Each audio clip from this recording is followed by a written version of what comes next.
I'm going to keep it short in terms of my introduction. My name is Prashant. I'm a parenting coach for last few years, and today's discussion is going to be about fear. How do we react? That's the most important thing. That when children are afraid of something, what should be our response? How do we approach them? How do we help them to deal with it? We know it's not sensible thing, it doesn't make sense, certain things about the fears. We try to explain everything with logic. And what happens, let's understand that what is happening, with the child, what is happening when we do such kind of discussion.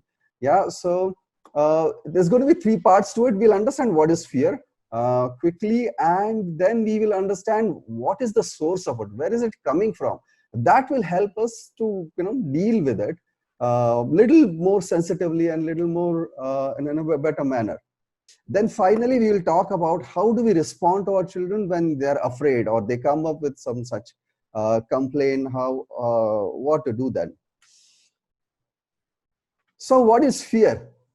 It is just a feeling. Okay, it's just like any rasas. One of the rasa is fear. We all know that, yeah. But most important thing is it is important, as in it is equally important, just like any other feeling. If not, then what? I mean, what if I don't have fear of anything? Yeah, we kind of lose one aspect of our life. So somewhere the life is not fulfilling if we don't have. It's like laughter. If you don't have laughter, it's just a similar thing. If you don't have fear, it is the same thing. Yeah, you're missing one aspect of life. So somewhere your life is not complete. Yeah, if you are missing out on that. So it's a pretty useful thing. Yeah, I mean, fun.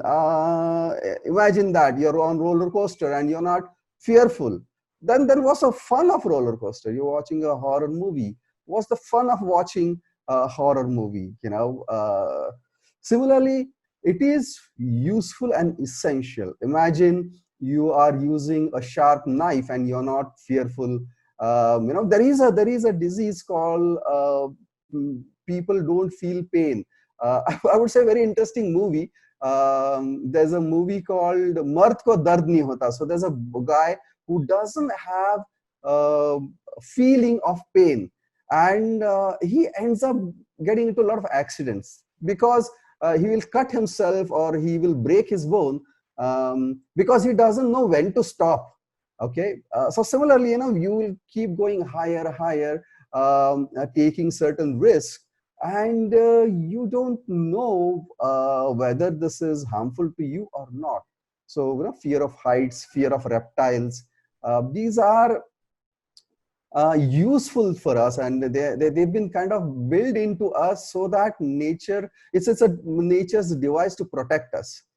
Now, very interestingly, if I'm not fearful, okay, I can actually scale much higher heights. You see, there's an advantage of not being fearful also. Okay, and so you will see there are fearless people, and they are the one we talk about, about their courage, about their adventures, about the great things they have achieved because they were not fearful. Or there's a mistake that happens, that they are courageous and they are maybe less fearful. Okay, now for a person, I'm whether a particular fear is fearful or if it's limiting me, it should actually be left to that person's to judge. There is no standard measure, and we have to respect this. If you're not respecting, then we are not respecting other person. So if other person is afraid to go only till 5th floor, okay, after that he feels fearful, that's his choice and that's his way of living, and we should respect that. Yeah, we should not, otherwise it becomes like a bully. If we say, what, you are fearful of just 5th floor, I can go to 10th floor. Okay, I mean, that's your limit. 10th floor is your limit. Beyond that, again, you may get fearful. So there's no standard measure to that, and we need to respect this.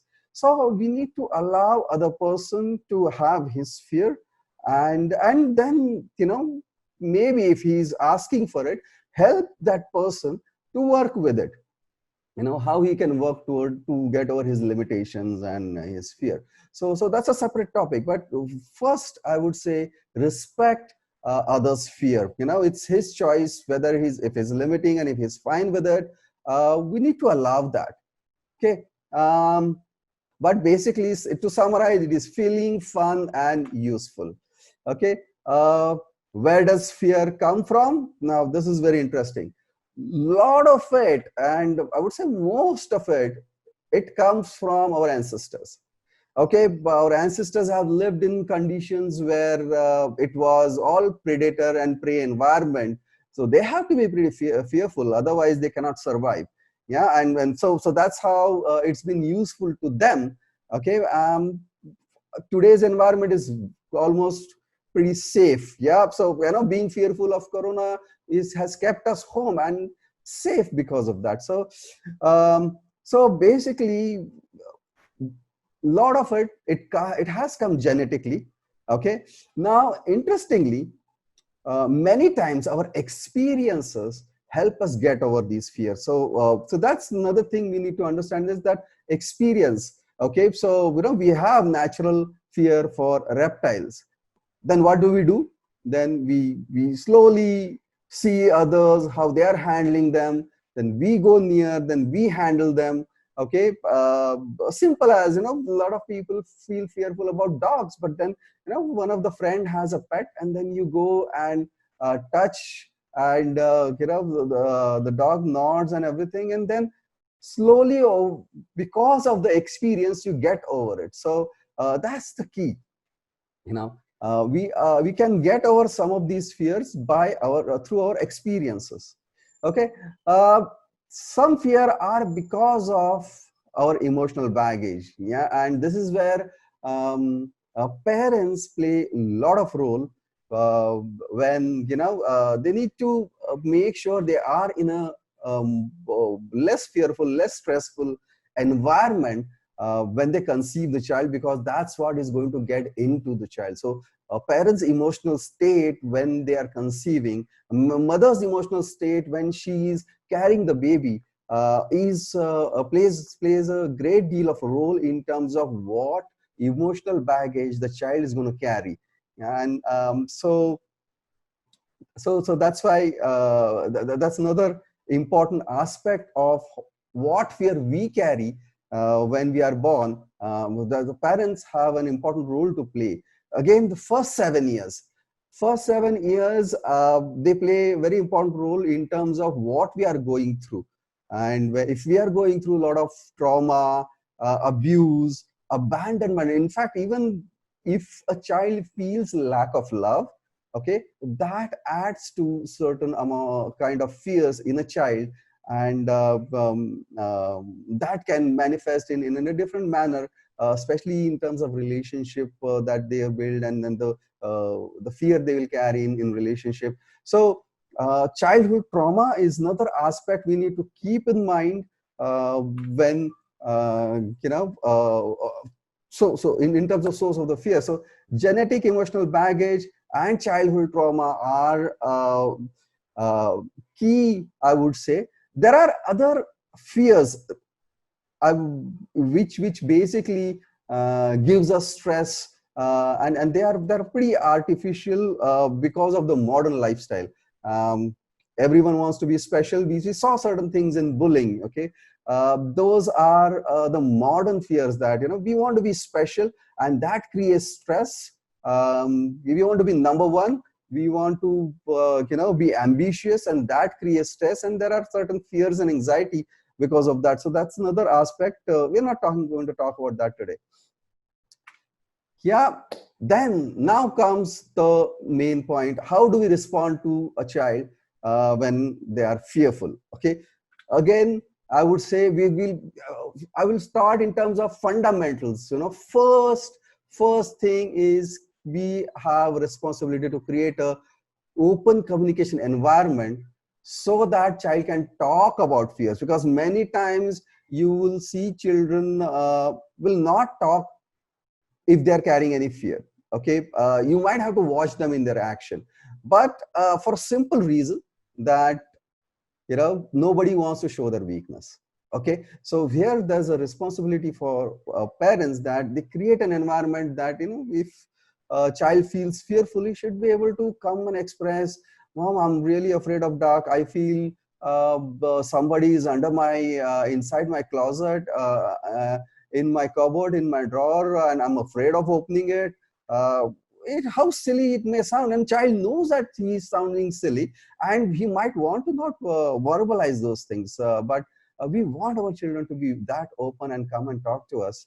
So uh, we have to be an example. Okay, we need to talk about our fears, and show that showing weakness is not a great thing. I mean, it's not something you should be afraid of. Showing weakness is actually courageous.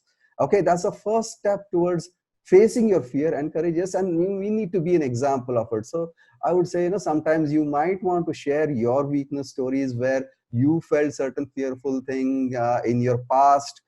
So the child is now opening up, and I encourage this culture at home, where I suggest spend some time with your children, without television, everything, just and talk about your day, generally, and that becomes a platform. So every day you have this 10-15 minutes, you just come and talk about your day, just what the best thing that happened, was the worst thing that happened. Oh, I was embarrassed by this situation, I went there and my fly was open. Oh, I'm feeling so embarrassed even now to think about it.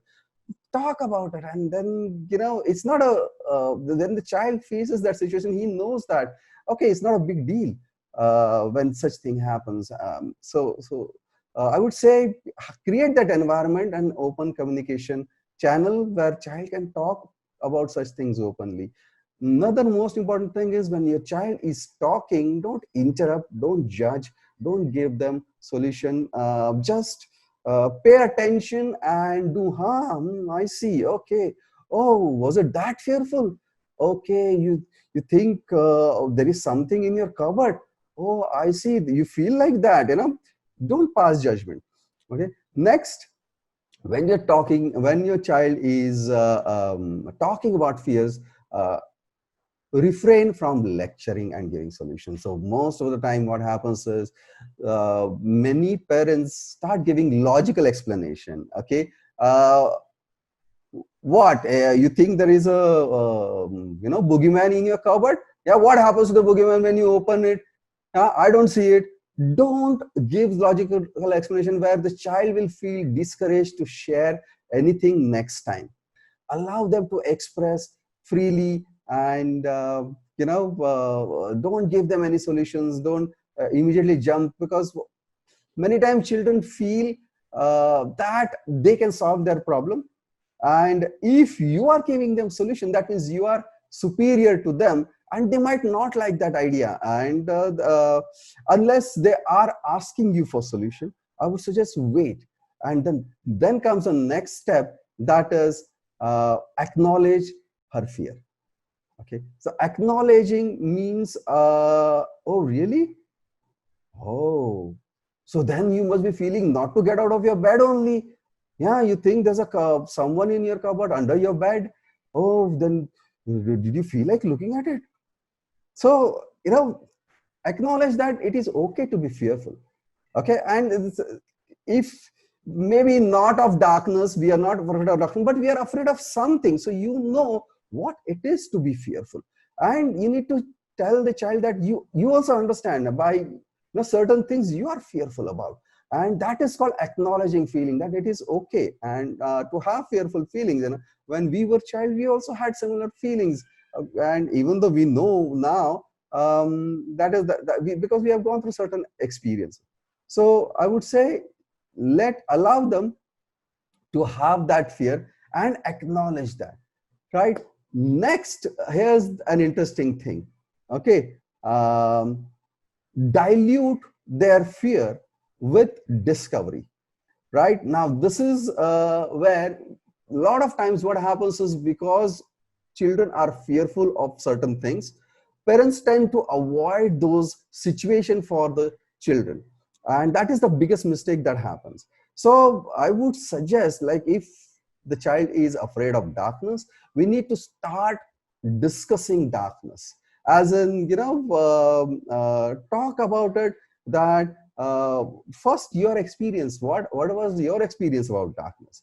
Okay, and I also feel that fearful, and but then I say this japa, and that gives me power, and I'm able to cross it.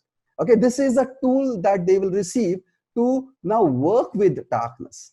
Yeah. um, uh, Tell them to discover about that particular topic in through, by reading about it. And again, I'm saying, I suggest use proper reading material about, certain child story about how a child faces darkness, what happens, give them torch. Yeah, if I'm just using fear of darkness because this is very common example. Yeah, now this is your sword. Okay, so that now the child will start discovering darkness during daytime. They help child talk about darkness and work with darkness with that torch. Okay, let's see what happens during daytime, and see that this is a dark place. Let's see what happens when we go there with the torch. Okay, so create an environment of discussion and discovery about their fear.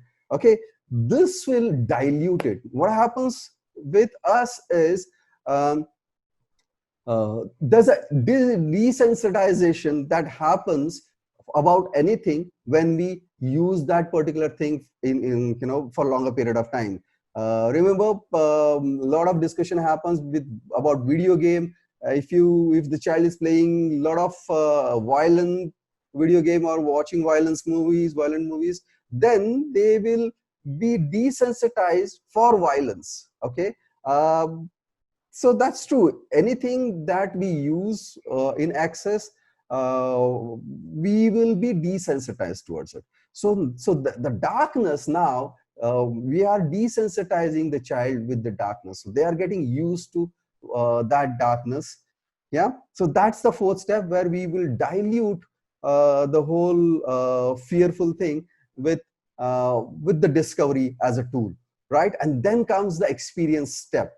Okay, so this is where we need to give them certain tools, like, the torch was one of the tool, where where the child is now going around and trying to experiment with the torch, and for to experiment with the torch, now he needs darkness. So during daytime he will experiment, then slowly evening time. So slowly, this is how you might want to give some tools.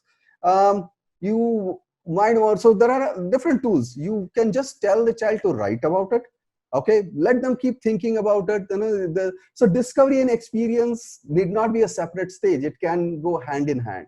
Yeah, so where the child is writing about it, child is drawing about it. Okay, child is talking about it. So we need to create platform and tools, and let the child work with these, so that now they are desensitizing it, and at the same time doing some experiments and learning through experiences, where now they will be able to deal with it. Again, so these are the steps. Okay, basically create an environment for open communication. Don't lecture, not give solution. Acknowledge their feeling. Okay, and then dilute that with your discovery, and give them tools for their experiences. Okay, now this doesn't just end there. Okay, it's a gradual process, very long process maybe, because it's fear, and it all depends on how deeply this fear is rooted. So you might just have to go back to step 3 4 5, step 3 4 5, once you open up this channel to work with the child. And so I've said, don't rush. um, Respect the child, let child decide when he wants to work with it. Don't push him to work towards it.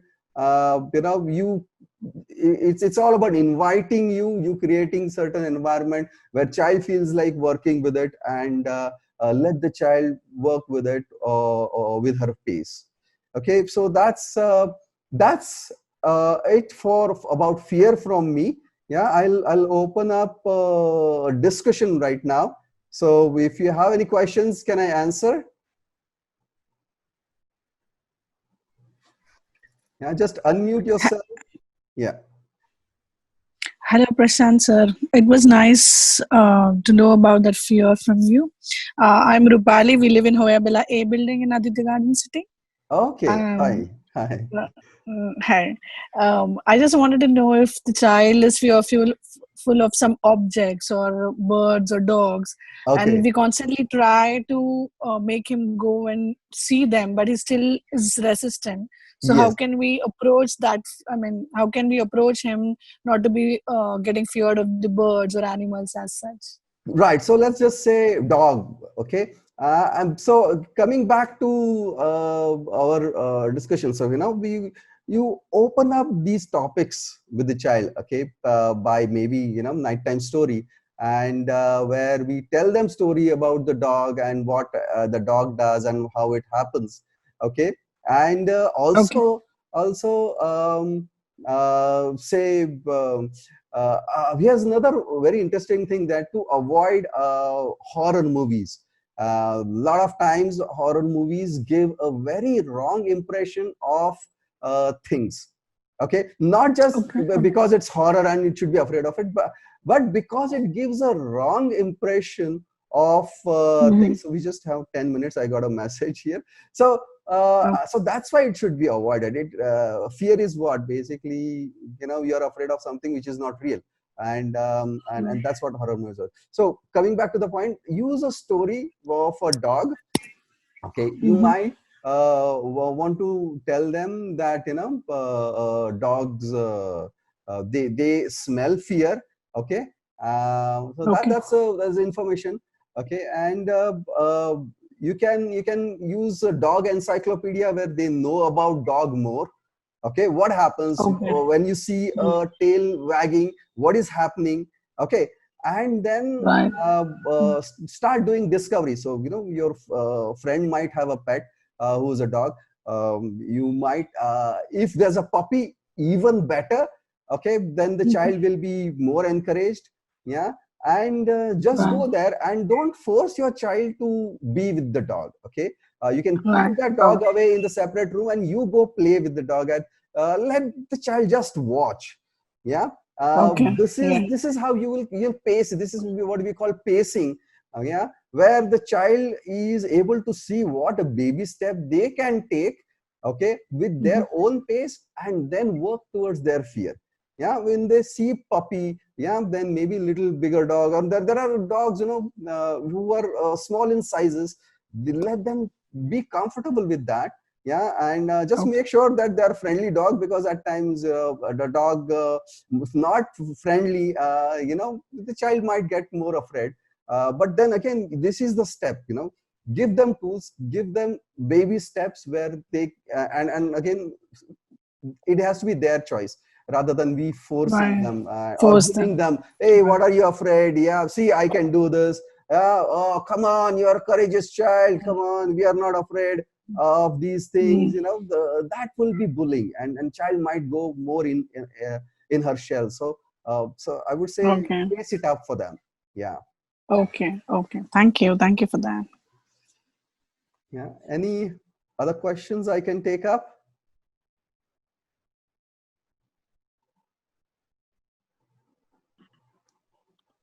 Prashant sir, Yeah. hi, this is Ajit here. Hello. Yeah, sorry, I couldn't hear you. Can you repeat? Yeah, Prashant sir, this is Ajit here. Hi, Ajit. My question is with regards to, I find that my daughter is not comfortable expressing herself in front of strangers. It may or may not be related to public speaking fear. I'm not Huh. sure, but so one of the intentions of me attending this session was also to see how to reduce that fear so that she at least starts expressing. Okay, now a lot of times children fear, or rather it's not, it could be public speaking, or it could be fear of being judged.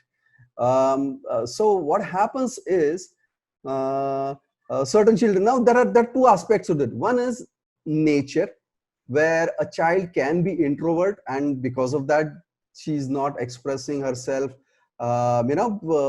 publicly, or even with you. There's a possibility, and we need to respect that and allow that. So, and there are children who are outspoken, so they speak in front of anyone, and they can speak anything. Yeah. Again, there's an advantage of that. There's a nature, they can be public speaker, and they can be performer. Okay. But the other children, they are more philosophers, more authors. Okay. And I would suggest, need not lecture them about this, and allow them to grow in their nature. Okay. Nevertheless, many times children might shy away from public speaking, or even at times expressing their opinions, could be fear of judgment, and they don't want to be wrong, because they are fear of judgment. Okay. And we need to make sure that we are not correcting them, um, judging them, rating them. Also depends how, what kind of school we go to, where there are rewards, recognition, and judgment happening. Many times per teacher encourage children who are answering quickly, answering, so they are looked upon as a, a good child, I would say. Yeah. And that kind of environment is an environment, and where child might shy away from public speaking, or public speaking in front of strangers. Yeah. And I'll tell you, our daughter is also one of those examples, as I see it, where she shies away from public speaking. And this could be, and again, this could be inherited from one of the parents, because maybe I was of that nature, when I was a child. Yeah. Or it could be the conditioning that has happened over the years.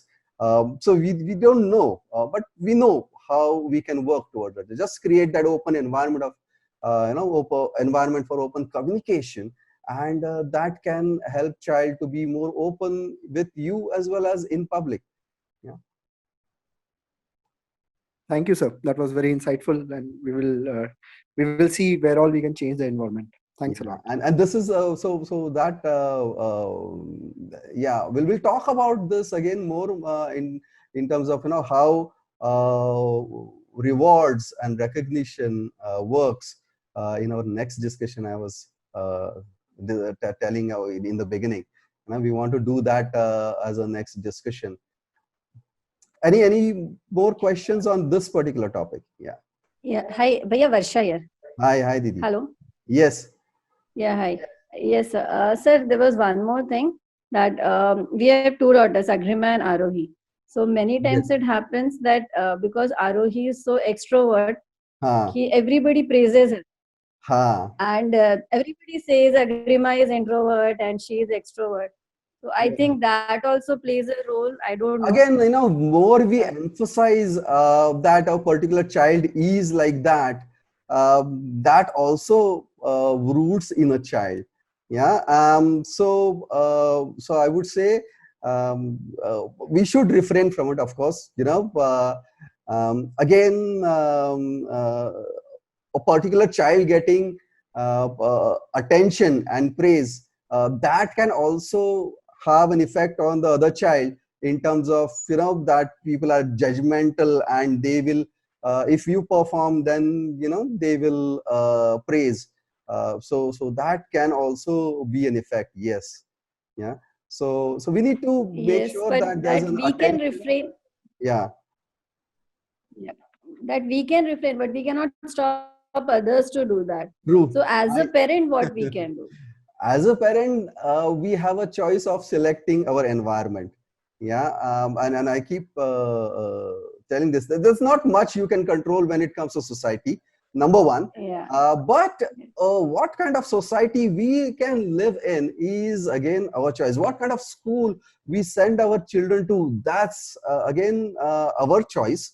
Okay, and every choice has its consequences. So we have to work with it. And many times, we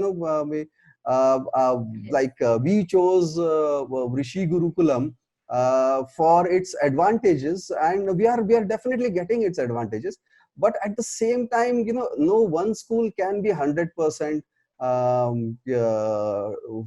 for what we want, and that's a choice we have to make and live with that consequences. Okay. Yeah. Thank you, Bia. Yeah. Any more questions I can take? I think we might just have a couple of minutes. I'll just repeat, leave your name and number in chat box. So I'll add you to the parenting group where I keep sharing about, the happenings on Inspired Parenting, so that we can keep in touch. Okay, looks like no more questions. I think we can close the call for today. And most likely, look out for next Saturday's session, where we will talk about reward and punishment, and how they are distracting us from our main objective. Yeah, let's talk about that. All right.